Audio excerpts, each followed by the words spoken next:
So how come this individual, when he looks at himself and he knows what he did was terrible, and he's shocked by what he did, yet he doesn't hate himself for what he did?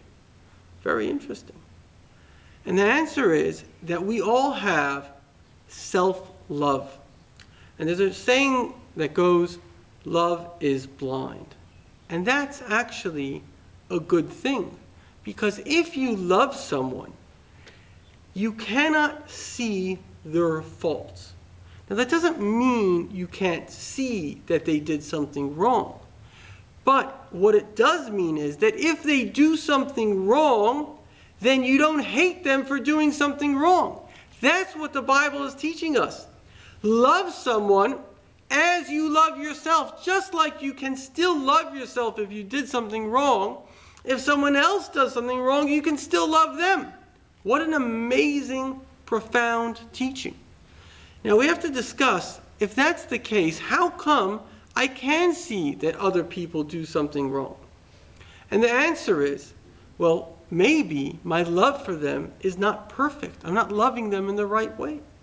But there are a couple of ramifications and reasons why God made life in this way. The first is, as the Baal Shem Tov says, your friend is your mirror. When you see something wrong in them, you are seeing the wrong that you do, but because you are too close to yourself, you can't see it. You're blinded by this love. So God created a system where we don't love others as much as we love ourselves, and therefore we're able to see in them those things that we ourselves are guilty of. Now this was actually discovered by Jung, who was a very, very great psychologist, one of the students of Freud.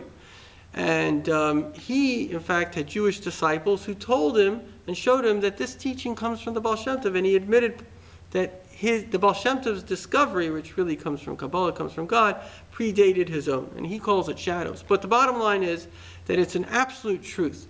Whenever you see something wrong in someone else, you're seeing something wrong that you do, but you're not capable of seeing it in yourself because you love yourself.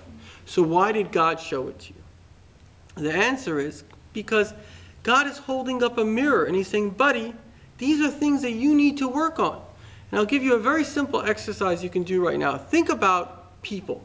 Now, if you come up with, well, people, people are thieves. That means you are a thief. And you have to work on yourself to stop stealing. Because you wouldn't think people are thieves if you're not a thief. Sometimes it may be, in rare circumstances, that you see something wrong, but you don't get upset by the thing that you saw. So that might be that God is showing it to you in order to help the person.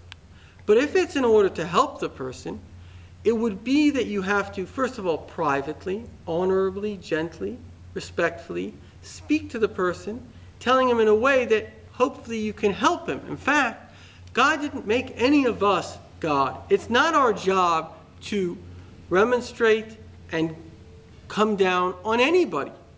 So therefore, if I see somebody's doing something wrong, and again, I don't get upset, so I know it's not anger, and I want to help the person become a better person, so the only question now is, can I help the person? In fact, Judaism teaches if you can't help the person, don't say a thing. Because then you're actually making the person guilty of knowing that what he's doing is wrong. He's going to do it anyway. But if you can help the person, then you should say something. Again, if you're shaming the person, it's coming from hate. It's not coming from love. So this is such an important concept.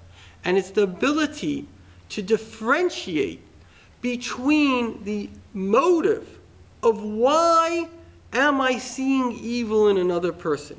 If I see evil and it upsets me, you are seeing something that you do, but you're incapable of doing it. It's very funny to me. I see Iran is always accusing the United States of terrorism and of this. That's because they're terrorists. And they see in the United States what they are doing. The United States doesn't accuse Iran of terrorism. And if they do accuse them or they mention it, they're not trying to hurt their feelings. They're trying to solve a problem. So you can see here in these two attitudes, one is filled with anger, and the reason they're seeing the evil, it's their own evil, and the reason they're expressing that the other person is doing is not to help the person, but to shame the person, to hurt the person.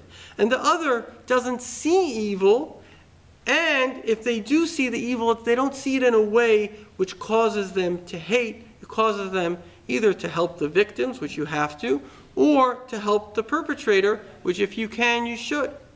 And this is a very important teaching in life. And love your friend as you love yourself, just like you can overlook your faults if you have real love. And we will discuss soon a little bit more on this topic. You should not be conscious of the faults, and certainly not see another person's fault as a reason why they are undeserving of love. Thank you.